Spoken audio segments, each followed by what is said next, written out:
Ya jadi kalau untuk memulai sesuatu itu lu jangan mikir duitnya dulu. Tapi lu bisa ngasih apa dulu nih? Karya lu apa?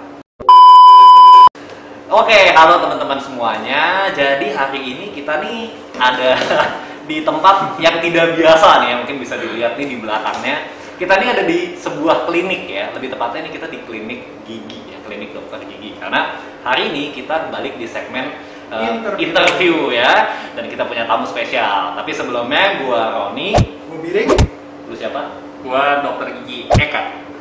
Welcome to Joy Box.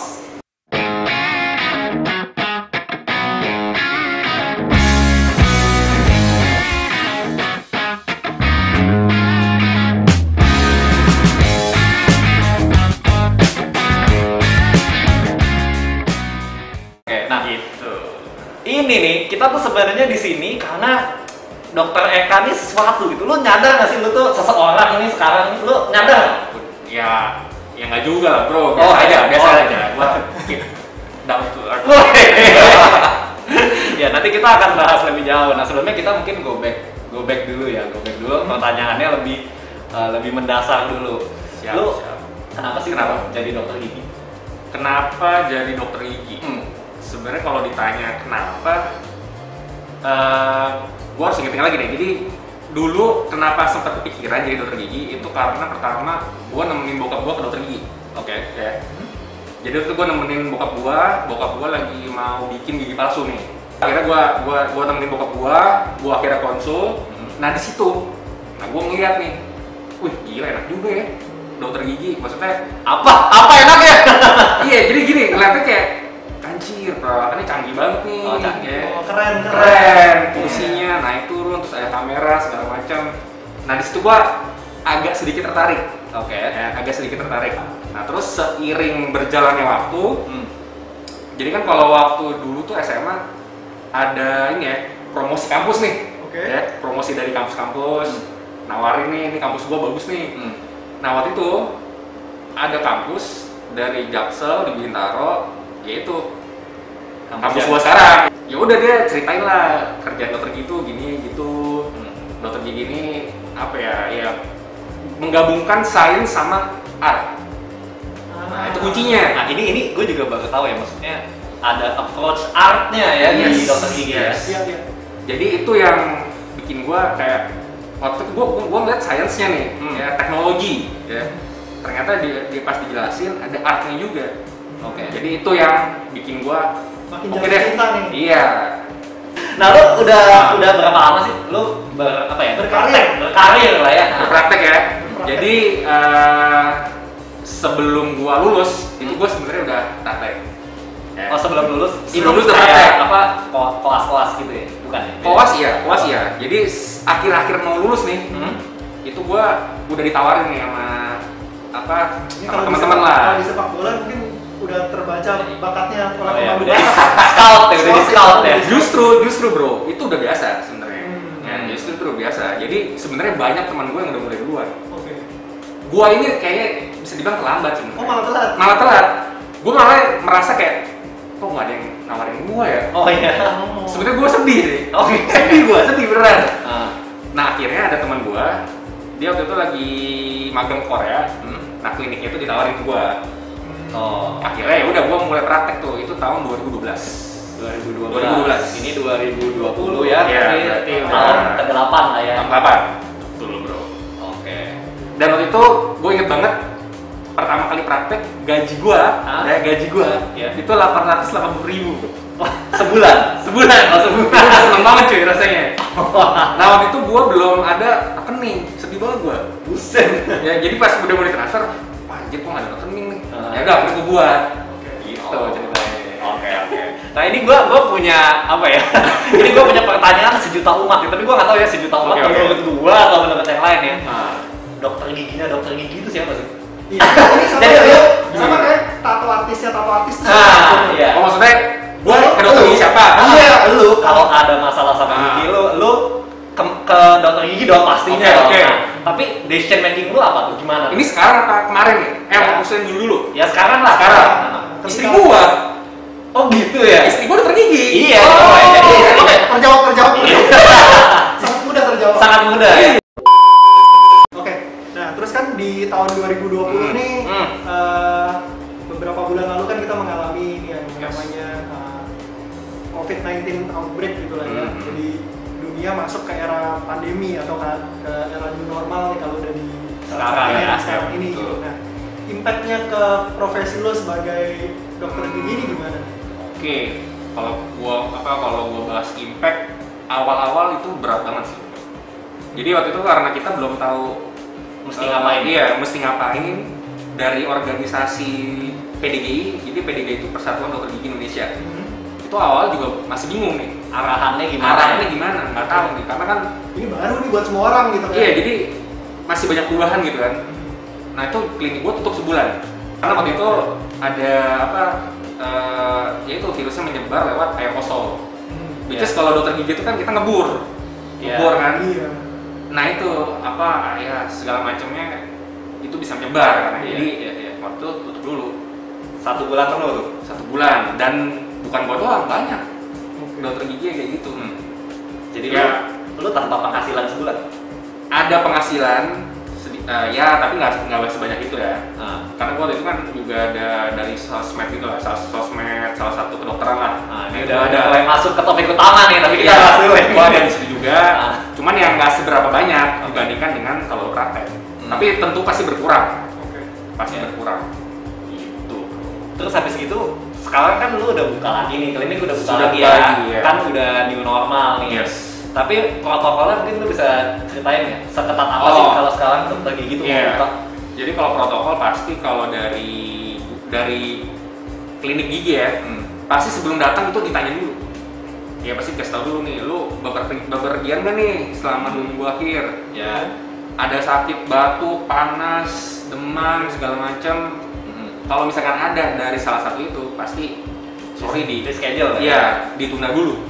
Ya, ditunda dulu karena takut ada resiko di sana. Ya. Terus kalau misalkan pasiennya udah kesini, ya pasti dicek lagi suhunya, kemudian suruh cuci tangan, pakai hand sanitizer. Terus masuk ke sini pakai baju APD. Pasiennya, selain dokter, pasiennya pakai APD juga. Ini salah satu nih, gua kan kemarin belum lama kan kesini juga kan. Gila kayak mau apa ya? Operasi. Iya, karena pakai hairnet ya kan, pakai bajunya juga APD, itu alas kaki juga di. Jadi dua-duanya ya, pasti dokternya semua pakai APD lengkap. Terus semua kayak alat bor itu satu pasien satu. Jadi nggak dipakai lagi buat itu. Terus di sterilin, ada namanya autoclave untuk sterilisasi alat. Kemudian semua kayak bangku, pegangan, dental unit itu semua dibersihin lah. Terus dari organisasi itu juga menganjurkan kayak misalkan ada ventilasi. Oh iya, ventilasi. Jadi gua buat ada ventilasi udara. Terus ada lampu UV. Oh iya. Jadi gua pasang di atas 3 buat sterilisasi ruangan. Ketika udah selesai praktek gitu. Iya, setiap pasien nanti dinyalain semua, dibersihin gitu. Terus ada kayak air purifier lah. Ya, kalau ditanya 100% hilang nggak sih? Kita nggak tahu bro. Karena di seluruh dunia juga bingung. Tapi at least kan kita mencoba untuk meminimalkan. Yes, usahanya gitu lah. Ya inilah namanya new normal ya. New normal ya. Harus bro. Mau nggak mau ya harus adapt lah ya. Oke, nah kita masuk ke topik utama nih. Kenapa kita wawancara Dr. Eka pada hari ini? Kenapa kita menganggap dia akan menjadi narasumber yang keren gitu? Iya. Kenapa kita tertarik untuk mewawancara dia ya? Nah, jadi Dr. Eka ini sepak terjangnya di dunia sosial media ini tuh lumayan, apalagi buat gue ya, karena kan gue selama ini taunya kalau lu eksis di misalnya Instagram gitu ya, lu jadi kayak semacam ngomongnya selebgram gitu ya. Itu biasanya lu kontennya makanan, lifestyle, otomotif. Nah, gue nggak kebayang sama sekali ternyata dunia perdokter gigian bisa juga gitu. Ada. Karena biasanya yang jadi selebgram itu kan dari industri kreatif gitu. Yang berhasil punya banyak followers dan lain sebagainya gitu. Nah, tapi ini case nyata menunjukkan bahwa di dunia dokter gigi juga bisa. Iya. Nah, itu lu gimana? Lu tuh kapan mulai main-main? Lu kan paling utamanya Instagram kan. Lu kapan sih mulai main IG gimana ya? Sebagai dokter gigi ya? Iya, karena teman-teman masih ngecek sih IG-nya dokter gigi. Ya, sambil dicek dulu. Itu keluar namanya apa namanya? Eka Isa ya? maksudnya menambah pengetahuan banget buat kita yang awam sama dunia dokter gigi gitu. Iya, tapi kadang-kadang mungkin tuh ngeliat kayak apa gini semua. Nah, lu kapan tuh mulai main IG? Gua mulai main IG itu sebenarnya mulai itu 2012 deh. 2012. Nah, itu awal main doang, Okay. Jadi kayak cuman posting yang nggak jelas gitu lah. Tapi kalau untuk posting, jadi begini, gue melihat Instagram itu kayak tools. Oke. Ya. Jadi kalau di luar negeri sebenarnya udah banyak. Jadi dia memanfaatkan sosial media. Nah waktu itu kan gue kayak, aduh, gue masih dokter gigi baru nih. Oke. Fresh graduate. Mau ngapain ya? Pasien sepi. Oh iya. Pasien sepi bro. Nggak ada kerjaan. Nganggur bro. Tidur. Ya udahlah, gue coba manfaatin sosmed nih. Jadi Instagram ini. Ya udah akhirnya mungkin tahun 2014 awal lah. Iya. Ya gue cobalah kayak posting. Jadi gue gini, gue beranggapan gue dokter gigi. Ya udahlah, postingan gue tentang gigi lah. Udah itu aja simpelnya. Iya. Ya udah gue ada kayak tujuan kayak mencoba mengedukasi orang secara tidak langsung. Oke. Ya, tujuannya sebenarnya gue kayak ya udah gue misi aja lah gitu. Tapi nggak yang kayak ngotot. Gue harus mengedukasi orang apapun itu gitulah. Gue nggak ngotot. Tapi secara tidak langsung. Jadi kayak misalkan yang simpel ya, teknik menambal. Nah, jadi kayak misalkan gigi lu hancur, gimana cara bentuknya itu kayak gigi normal, gigi yang natural lah itu. Nah, secara tidak langsung kayak naik. Jadi lu kapan lu tuh ya mulai merasa kayak wah ini nih Instagram gua nih udah mulai naik nih gitu. Jadi sebenarnya selain gua tuh banyak dokter gigi, ada beberapa yang followersnya juga banyak. Ada temen gua yang sekarang followersnya udah hampir 250.000 lah. Oh iya. Ada. Oke. Gua baru 60.000-an. Iya. Sekarang lu tadi gua cek sekitar 69. Iya. 69. Gua 70 nih, cepet nih. Gua 70. Ya. Lagi. Okay. Kalau boomingnya itu mungkin tahun 2017 dari followers gua yang waktu itu kalau nggak salah 8.800. Itu cepet banget tuh naik. Jadi kayak langsung 10.000, 20.000. Itu ada turning point-nya nggak? Maksudnya ada postingan ada yang lu buat tiba-tiba wah ini nih. Iya. Jadi semakin postingan lu giginya hancur, nah, lu bisa bikin lebih bagus. Itu viral. Oh. Tapi tadi lu bilang ada juga kan beberapa dokter gigi lain juga kan? Iya. Tapi itu nggak banyak kan? Nggak banyak kan? Apalagi yang kayak 250.000 itu gua rasa cuma satu orang doang. Iya, satu orang, teman gua, satu tempat kerja gua. Jadi satu teman gua 250.000, satunya 180.000. Nah mungkin gua masuk ke dalam apa ya, lingkaran mereka kali ya. Jadi iya. ke explore gitu loh. Ke explore. Jadi ya udah, jadi ngebantu juga. Tadi lu udah sempat ngomong kan follower lu lebih banyak dokter gigi ya. Iya. Itu kayak by far kayak banyak banget. Jadi kayak mayoritas dokter gigi atau mayoritas sih. Mayoritas dokter gigi. Soalnya bukan dokter gigi di Indonesia aja. Jadi dari Arab, iya. Dari Arab, Rusia, Amerika ada beberapa. Terus dari mana? Dan mereka actively interact sama sosial media loh. Iya, jadi kadang-kadang dia nanya kasusnya seperti ini. Ada yang konsultasi malah di kolom komentar. Bukan, ya di komentar ada yang DM. Dia curhat, ada yang curhat kayak gitu. Dia udah habis banyak segala macem, ya gua bisa apa gitu. Ya udah gua cuman kasih, ya lu begini solusinya. Ya lu tanya lagi ke dentist sana. Gitu. Terus ya banyak sih netizen yang nanya lah, misalkan dok gigi saya hancur, ini gimana caranya. Ya udah gua cari kasih tahu solusinya, dirawat seperti ini bla bla bla bla. Banyak juga yang nanya harga. Oh, nanya harga. Lu biasa kalau ditanya harga lu jawabnya gimana? Kalau dulu awal-awal gue jawab, gue kasih tahu harga gue segini. Oh iya. Kalau sekarang gue nggak berani bro. Jadi gue kasih nomor klinik gue, suruh mereka yang nanya langsung. Oh iya. Kan suka case by case banget. Bener. Karena di gigi itu kan kayak tiap orang beda. Iya. Nggak bisa disamain. Setuju. Jadi makanya gue kayak yang ngejaga banget lah sekarang kalau ada yang nanya. Jadi lebih fair, ya udah. Lu tanya sendiri, nih gue kasih nomor WA kliniknya. Oke, ini nanti nomor WA klinik nih kita tampilin lah ya. Boleh di sini atau di ujung nanti. Nah, lu sekarang kan follower banyak nih dalam negeri, luar negeri. Banyak yang suka nanya-nanya gini gimana caranya gitu. Terus gue juga suka ngeliatin kan. Jadi kan kemarin ya riset dulu lah ya soal si Eka lihat nih di bawah banyak yang tanya kayak banyak yang ngomong kayak gila gue a fan of your work kayak gitu komen seperti itu tuh banyak gue lihat tuh ada lah lumayan banyak. Nah lu dengan hal-hal kayak gitu ya itu tuh lu jadi motivasi atau jadi pressure sih buat lu? Iya, karena kan ada kadang-kadang orang yang dikasih pujian atau motivasi, ada yang malah jadi beban nih. Kalau case lu gimana nih? Karena kita juga pengen tahu sebenarnya skill tersebut tuh gimana impactnya. Nah iya, jadi gini, kalau sudut pandang gue ya, kalau awal-awal gue mulai dikasih pujian, gue seneng bro, seneng banget gue. Oke. Jadi motivasi tuh. Ya. Tapi kalau sekarang ada yang uji, itu jadi beban. Karena gue harus bertanggung jawab dengan kasus tersebut. Nah jadi gini, gue kalau misalkan gue menampilkan suatu postingan kasus ya, itu gue harus ada follow up-nya. Jadi gini, ini kasus ini berhasil nggak dalam jangka waktu panjang? Long term-nya gimana nih? Kayak misalkan nambah gigi depan gitu ya, oke bagus di posting. Tapi real case-nya harus bagus juga. Gitu. Jadi gue kontrol, gue follow up pasiennya.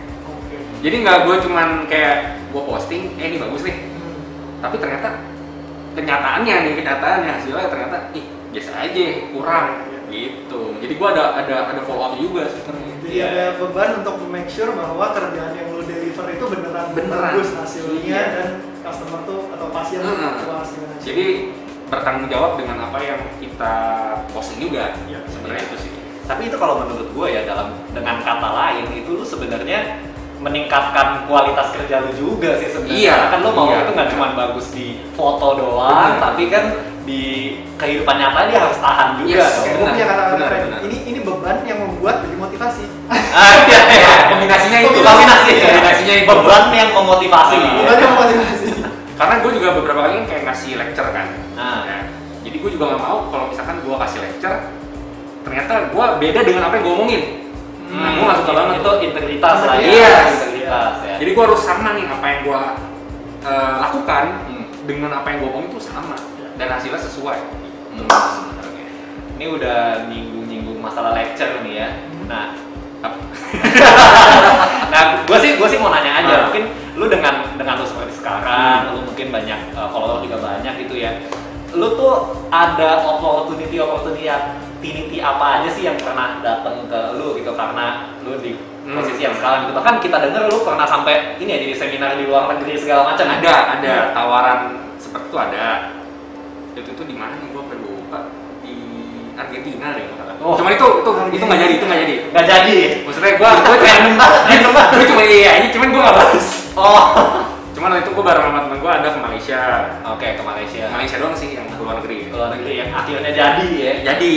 Dalam negeri banyak ya dalam negeri ya. Sebenarnya kalau dibilang banyak sih nggak banyak juga. Ada lah. Ada. Kalau endorsean gimana endorsean? Nah, biasa kan kalau Instagram kan erat kaitannya sama endorsean kan. Kalau dokter gigi ada endorsean nggak sih? Endorsean sebenarnya ya ada sih. Ada sih. Jadi kayak misalkan nih supplier itu mau mengeluarkan produk baru, misalkan bahan tambal, ya itu dia ngasih dulu, terus lu suruh cobain deh, gitu enak apa enggak. Nah kalau misalkan ada yang kurang-kurang, gue bakal kasih tau tuh, kurang ini nih, agak keras atau apalah, gitu. Jadi kasih review. Kalau jelek ya jangan diposting di sosmed, kasih taunya ke dia. Tapi kalau bagus, ya udah kita pamerin, story. Iya, sambil di-mention gitu ya. Sekarang banyak malah makanan bro. Iya. Gue belakangan kayaknya lihat di IG kok banyak makanan. Kayak ini satu pertanyaan sebelum pertanyaan terakhir ya. Lu selama jadi dokter gigi ada pengalaman paling memorable apa nggak yang bisa diceritain? Mungkin apa ya pasien lah yang paling unik atau kasus yang kayak wah. Kalau gue sih pertama kali jadi pasiennya dokter gigi kami. Dia cukup kaget ketika gue udah 10 tahun nggak ke dokter gigi. 10 tahun lama tuh bro. 10 tahun. Nah mungkin case-case kayak gitu lah yang unik-unik gitu. Hancur banget giginya sampai kayak gimana gitu. Waktu itu yang paling memorable ya. Jadi waktu itu gue kerja di salah satu klinik. Ini bukan klinik yang mewah gitu ya. Jadi ini klinik kalangan menengah ke bawah. Mungkin lebih ke bawah kali ya. Jadi waktu itu gue udah setahun praktek. Gue kerja di sana. Terus waktu itu pasien gue itu kuli bro, dia mau bersihin karang gigi. Gue salut loh, Maksudnya seorang kuli aja memperhatikan kesehatan gigi. Oke. Ya. Dan kita bersihin karang gigi. Wah, kaget gua. Tapi pas gua cek, wah gila banyak banget. Banyak banget asli. Terus? Jadi istilah gini, itu kliniknya sebenarnya bukan klinik yang mahal, maksudnya kliniknya murah banget lah, murah banget ya. Ya udah gua kerjain, gua tanpa mikir, gua dibayar berapa sih? Enggak, gua nggak mikirin. Gua kerjain aja. Gua kerjain itu selama 2 jam. Bersihin karang gigi 2 jam. Oke. Itu banyak sih. Itu si Pak Kulinya, itu dia ngerokok, ngopi, itu giginya hitam-hitam banget belakangnya. Oke. Itu udah bukan karang gigi lagi, koral. Itu gila banget sih, itu gila banget ya. Oke. Intinya gue kerjain, mungkin udah kelar nih, 2 jaman.